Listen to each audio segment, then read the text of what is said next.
કહેવાય છે કે આશરે 400 થી 450 500 વર્ષ પહેલાની વાત છે આજ ગામની સત્ય ઘટના બાબો બધા વાતો કરે અહીંયા આ થઈ ગયા પણ મને ગર્વ છે કે આપણામાં પીડા છે બાપ આપણામાં એવા શરીર થઈ ગયા છે બાપ જેની જગતની મારી પાસે ઇતિહાસના પાને જેની વાતો છે બાપ હમણાં એક બાપુ સંત હતા સાધુ હતા મારી ઘરે આવ્યા હતા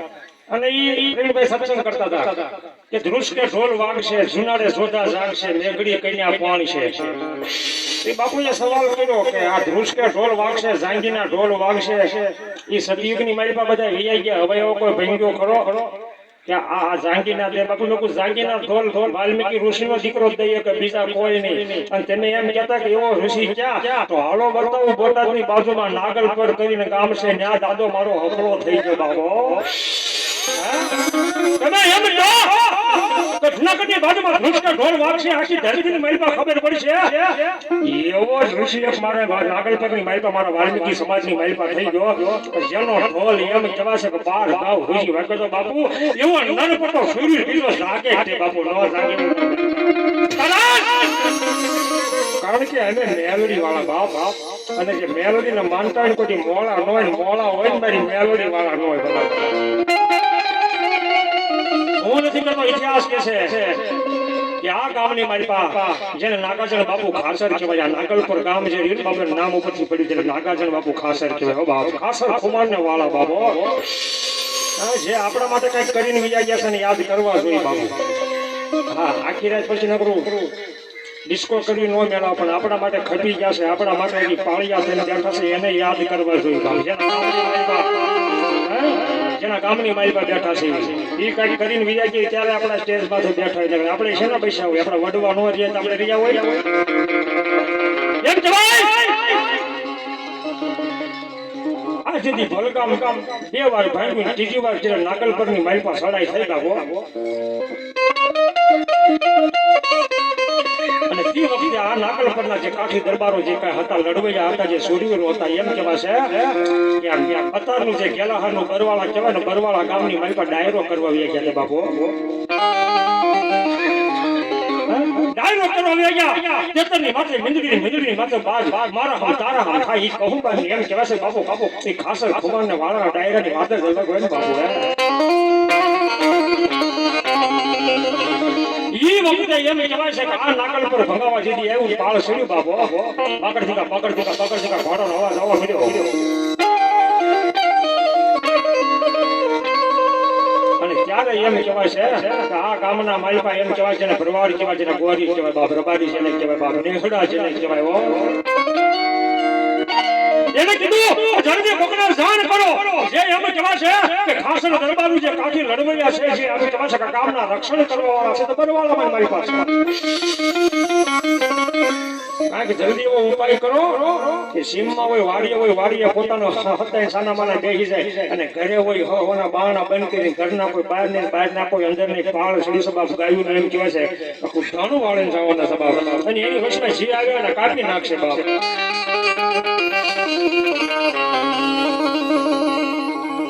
અને જેમ વસરાજ સોલંકી ગોવાળા આવીને વાત કરી હતી ને કે બાય ચાવડો તમારું ધન વાળીને જાય છે બાપ ઈ ત્રીજી ધીંગાણે સીડ્યા એમ બાપ ગોવાળા આવીને કીધું હું કીધું કે સાપાની માલપા એમ કહેવાય છે કે આપણા એમ કહેવાય છે હકા દાદા વાલ્મીકી ભંગિયા રહેશે બાપ એને કોક જાણ કરો ને ઈ બુંગો ઢોલ વગાડે તો ગામના બધા ભેગા થઈ જાય ને જાણ થાય બાપ અને તેથી હકા દાદાને બોલાવા આવ્યા તો તમારા ડાંગિયા કુળના દાદા જેને હકાની મેલડી છે બાપ હકા દાદા જો બાપ આજ દાદા હકલાની નામ ઉપર કદાચ 50 રૂપિયા વાપરો ને કદાચ સવારમાં 1500 કરીને પાછા નો આપે ને દાદો હકલો ન કહેવાય હો ભાઈ પણ તનમન ધન કે નામ માટે વાપરવાનો જીવ હાલવો જોઈએ તોની વાત છે હકા દાદા પાળ સડ્યું છે આપણા સુરવીરો એમ કહેવાય છે બરવાળા ગામની માઈપા બધા એમ કહેવાય છે કહુંબા પાણી કરવા ડાયરો કરવા વિયા જશે હમણાં ગામ ભગાઈ જશે ગાયુંનું ધણ એમ કહેવાય છે વાળીને વિયા જશે હો બાપ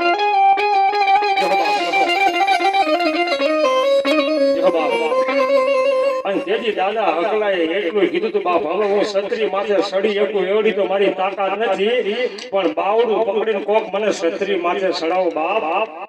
જો બાપ જો. અને હશે મારા બાપ દાદાની મેરડી કદાચ ક્યારેક મોટી કણું કોઈ સમાડ્યું હશે આ જુગ જાળવે સિંદૂરના સાંડલા કદાચ મેં દીધા હશે મારી હાટું તો કઈ માગતો નથી પણ આ ગામ હાટું કદાચ મારી મેલડીના નામનો ગુંજો ઢોલ કરું અને કદાચ ગામમાં તો હું પણ બાર ગામ ગુંજનો ભડકો તો લાંબો ન કરું ને તો દાદા હકલાની મેલડી લાગે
મઢની મારી પાસે આને મોદુદનો દાખલો સપાથી બીજાનો ઢોલ હજી મઢમાં પીડ્યો હતો દાદા અકલાનો આ મઢની મારી પાસે હજી પૂજાય બાબો હા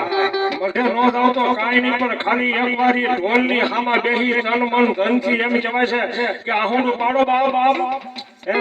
ગેરંટી વોરંટી સાથે કહું છું બાર ભૂવા પાસે દાણા જોડાવા જવાની જરૂર નહીં પડે ભલા મારા બાબો તન મન ધનથી બાબો તમારો ન્યાય લાગવો જોઈએ બાપ તમારો ખરેખર ન્યાય હોય અને દાદા હકલાનો જે ઢોલ પડ્યો છે એની સામે ખાલી બે જામુડા પાડો સામે વાળાનો તો રાશન કાર્ડમાંથી નામ ભૂસી નો ન કર બાપ તો દાદા હકલાની મેળવણી હોય છે ભલા મારા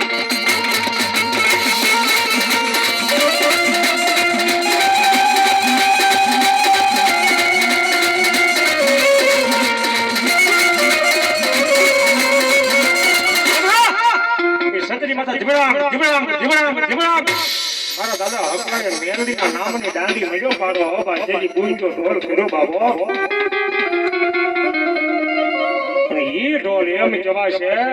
ધીમે જલાહરના બરવાળા એમ કહેવાય છે કે નાગાતના બાપુ ડાયરેક્ટ મારી પાસે કહુબા લેતા તેના કાને અવાજ પડ્યો બાબો માનો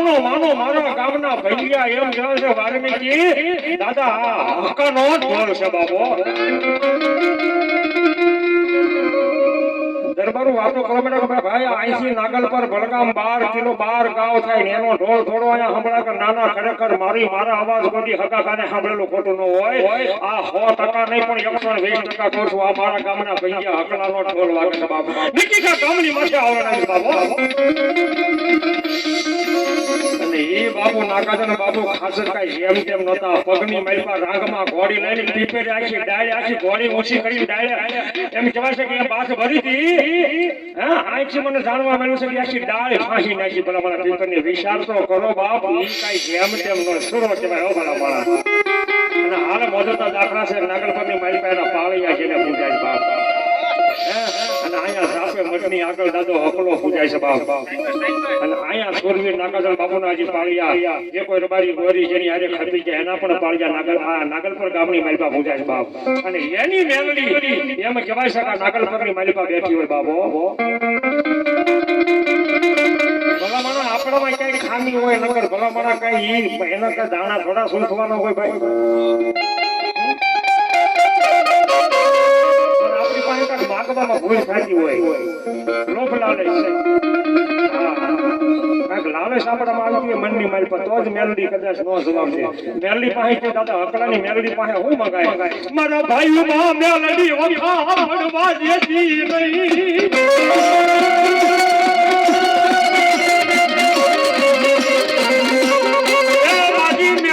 ભાઈઓમાં કોઈથી બળી શેર કરાવે મરી